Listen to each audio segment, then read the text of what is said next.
তো আজকের ভিডিওটা হলো যে নিউটনের তৃতীয় সূত্র কি বা নিউটনের গতি বিষয়ক দ্বিতীয় সূত্র কি।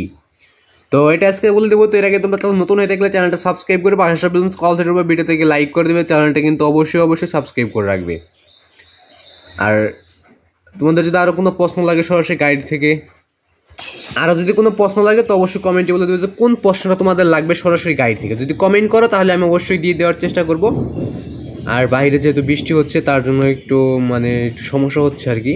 তো নিউটনের গতি বিষয়ক তৃতীয় সূত্র বা নিউটনের তৃতীয় সূত্রটা আজকে বলে দেবো। তো এর আগে তোমরা চ্যানেল নতুন হয়ে থাকলে চ্যানেলটা সাবস্ক্রাইব করে রাখবে, পাশের সাথে কল ধরবে, ভিডিও থেকে লাইক করবে, চ্যানেলটা কিন্তু অবশ্যই বেশি সাবস্ক্রাইব করে রাখবে।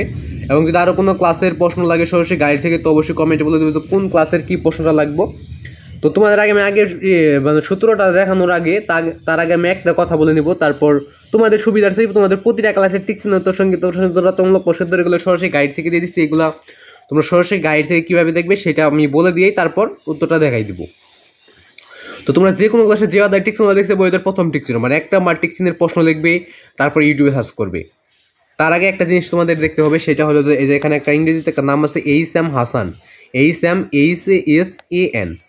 তো তোমরা যে কোনো ক্লাসে যে আদায় টিক চিহ্ন দেখছে বইদের প্রথম টিক চিহ্ন এক নাম্বার টিক চিহ্নের প্রশ্ন লিখবে, তারপর এইচ.এম. হাসান লিখবে, তারপর ইউটিউবে সার্চ করলে ওদের সবগুলো টিক চিহ্ন তোমরা সরাসরি গাইড থেকে উত্তরটা পেয়ে যাবে। তো আশা করি বুঝতে পারছো।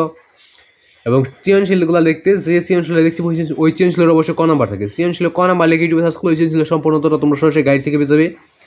এবং তোমরা যদি টিক চিহ্নের সংক্ষিপ্ত প্রশ্ন দেখতে গেলে সংক্ষিপ্ত প্রশ্ন লিখে ইউটিউবে সার্চ করলে সংক্ষিপ্ত প্রশ্ন পেয়ে যাবে, রচনামূলক প্রশ্ন লিখে ইউটিউবে সার্চ করলে রচনামূলক প্রশ্ন পেয়ে যাবে সরাসরি গাইড থেকে। তো আজকের ভিডিওতে শুধু বলে দেবো নিউটনের তৃতীয় সূত্র বা নিউটনের গতি বিষয়ক তৃতীয় সূত্রটা বলে দিব। তো চ্যানেল নতুন হয়ে থাকলে চ্যানেলটা সাবস্ক্রাইব করে পাশে অল সেট করে ভিডিও থেকে লাইক করে দেবে। তো আজকের ভিডিওটা শুধু এটাই বলে দেবো। তো বলে দিলাম যে বাকি প্রশ্ন সৃজনশীল টিক চিহ্ন এগুলো সরাসরি গাইড থেকে কীভাবে দেখবে সেটা তো বলে দিলাম। তো এখন শুধু উত্তরটা দেখাই দেবো। তো এর আগে তোমরা চ্যানেল নতুন হয়ে থাকলে চ্যানেলটা সাবস্ক্রাইব করে পাশে কথা দেবে, ভিডিও থেকে লাইক করে দেবে।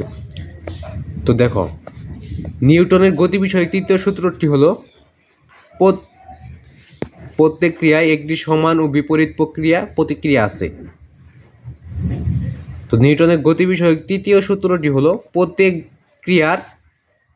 ক্রিয়ারই একটি সমান বিপরীত প্রতিক্রিয়া আছে। নিউটনের গতি বিষয়ক তৃতীয় সূত্রটি হলো প্রত্যেক ক্রিয়ার একটি সমান ও বিপরীত প্রতিক্রিয়া আছে। তো এটাই ছিল নিউটনের তৃতীয় সূত্র। তো আজকে ভিডিও ভালো লাগলে চ্যানেলটা সাবস্ক্রাইব করে পাশে কল থাকবে, ভিডিও থেকে লাইক করে দেবে। তো সূত্রগুলো আমরা যেরকম মনে করছিলাম ওই রকম কিন্তু সূত্র এইগুলো না।